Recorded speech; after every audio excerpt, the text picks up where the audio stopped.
Assalamualaikum warahmatullahi wabarakatuh. Saya Amanda Salsabila dari kelas B Farmasi semester 5. Di sini saya akan mempresentasikan rancangan proposal dengan judul Pengaruh Antibiotik Hepatotoksik terhadap perkembangan hepatitis.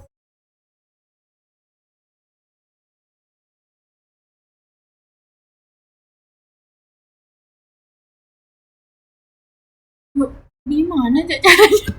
Diperbesar nih PPT-nya dan jadi satu. Ya, ini Nggak usah aja. meniwa nih. Ulang-ulang, nanti udah dipotong kalau udah Assalamualaikum dikirim. warahmatullahi wabarakatuh. Saya Amanda Salsabila dari kelas S1 Farmasi B semester 5 dengan NIM 22080072. Di sini saya akan mempresentasikan rancangan proposal dari mata kuliah metodologi penelitian. Baik, langsung saja. Dengan judul proposal pengaruh antibiotik hepatotoksik terhadap perkembangan hepatitis. Baik, bab 1 pendahuluan. Latar belakang. Hepatitis adalah suatu yang ditandai dengan adanya peradangan pada hati. Penyakit hepatitis merupakan penyakit yang mengalami proses inflamasi atau ekrosis pada jaringan hati yang disebabkan oleh infeksi virus, obat-obatan, toksin, gangguan metabolit maupun kelainan sistem antibodi. Infeksi hepatitis yang disebabkan oleh virus merupakan penyebab yang paling banyak dari penyakit hepatitis. Penyakit hepatitis yang berlangsung lama kurang dari 6 bulan disebut hepatitis akut. Penyebab hepatitis yang berlangsung lebih dari 6 bulan disebut hepatitis kronis. Hepatitis akut yang menjadi saat ini merupakan peradangan yang terjadi pada hati atau liver yang belum diketahui penyebabnya. Perumusan masalah.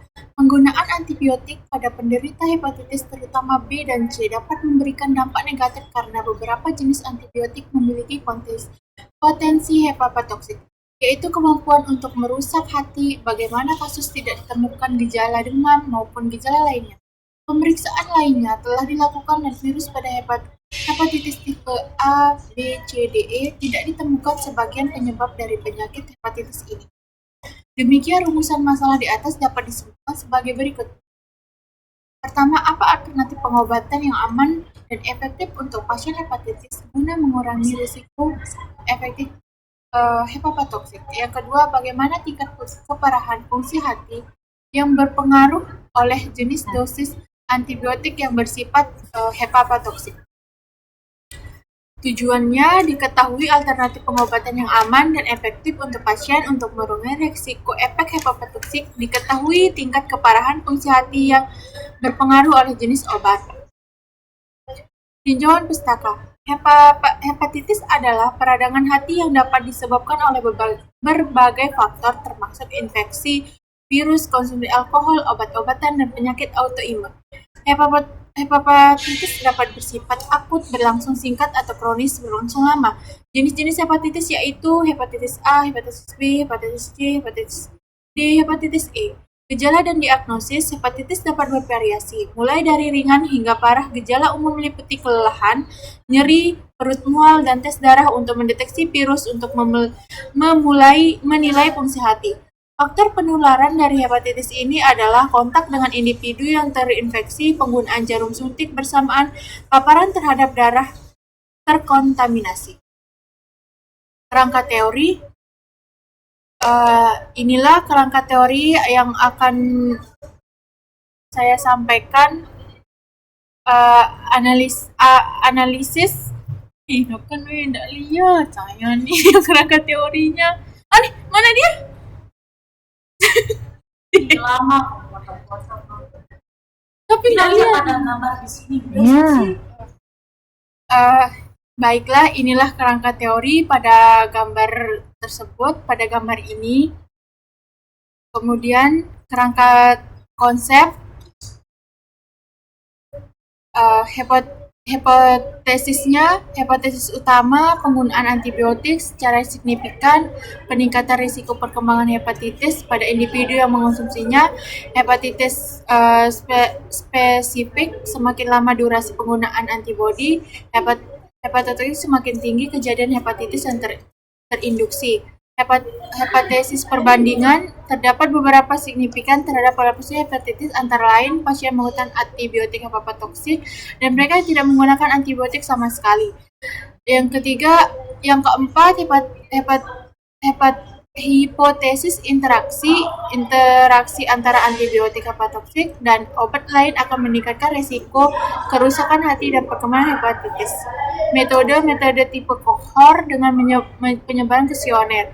Waktu dan tempat. Waktu 2 bulan setengah, tempat Rumah Sakit Praia, Kecamatan Praia, Kabupaten Lombok Tengah. Populasi dan sampel. Populasi penelitian, populasi yang relevan adalah semua pasien rawat jalan di rumah sakit. Kriteria inklusi, pasien yang diagnosa dengan hepatitis, pasien yang menerima antibiotik, pasien yang setuju untuk berpartisipasi dalam penelitian. Kriteria eksklusi, pasien yang tidak patuh dan salah dalam mengerti obat. Penyusunan definisi operasional antibiotik hepatotoksik, perkembangan hepatitis, model percobaan. Alur penelitian, pendahuluan, tinjauan pustaka, metodologi, populasi dan sampel, intervensi, pengukuran parameter, analisis data, hasil diskusi, kesimpulan, dan rekomendasi. Teknik pengumpulan data ada observasi klinis, pengambilan sampel darah, analisis histopatologis, pengukuran biokimia. Instrumen yang digunakan adalah kuesioner observasi, peralatan laboratorium, mikroskop, pengangkatan lunak statistik, peralatan standar operasional. Deskripsi data, ada analisis data berupa deskripsi data, uji normalitas, uji homogenitas, uji hipotesis, analisis, histopatologi, korelasi, penyajian hasil, interpretasi data. Ini adalah rancangan anggaran biaya, yang dimana ada kuantitas, harga satuan, jumlah. Yang pertama bahan dan reagen antibiotik hepatotoksik, kuantitas 3 jenis, harga 500.000, jumlah 1.500.000. Nah, ginilah rancangan anggaran biaya yang mungkin saya buat untuk rancangan proposal ini, rancangan penelitian ini. Kedua, lini masa penelitian. Beginilah tahap kegiatan dan durasi waktu yang akan saya laksanakan. Ini lanjutannya. Sekian presentasi dari saya. Bila banyak kekurangan, mohon maaf. Wabillahi taufiq wal hidayah. Wassalamualaikum warahmatullahi wabarakatuh. Anda mau ngerjain Mana caranya ini? Anda aja. Kita dulu Kak. Gubuk, lupa. Terima kasihnya. Wah, jawab terima kasih. Dari PPT itu. Iya, mana milih ngerjain ikan itu?